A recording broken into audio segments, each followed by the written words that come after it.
আজ আমাদের ন্যাড়া পোড়া, কাল আমাদের দোল। পূর্ণিমারি চাঁদ উঠেছে, বল রে হরি বল। দেখো আজকে আমাদের ন্যাড়া পোড়া, আর এখানে বানানো হয় হোলিকা দহন।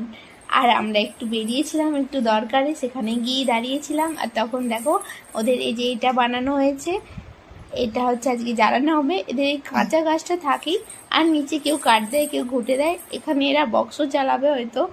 আর এটা হচ্ছে আমাদের বাড়ির সামনে, ওই যে ওইদিকের অপোজিটে ওটা মন্দির, আর মন্দিরের সামনেই ন্যাড়া পড়ানো হবে, বা এদের এখানে হোলিকা দহন হবে। হোলিকা দহনের ইতিহাস তোমরা অনেকেই হয়তো জানো, যে এই হোলিকা মানে একজন রাক্ষসী, মানে প্রহ্লাদের পিসিমণি, যে আগুনে পড়ে গেছিলো, তাকেই অশুভ শক্তিকে এইভাবে জ্বালিয়ে শুভ শক্তির জাগ্রতা করা হয়।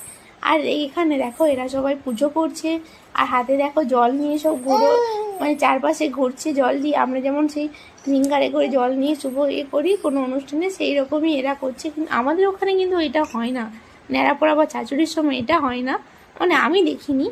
আর এখানে দেখো বেশিরভাগ সবাই পুজো করলো, প্রণাম করলো।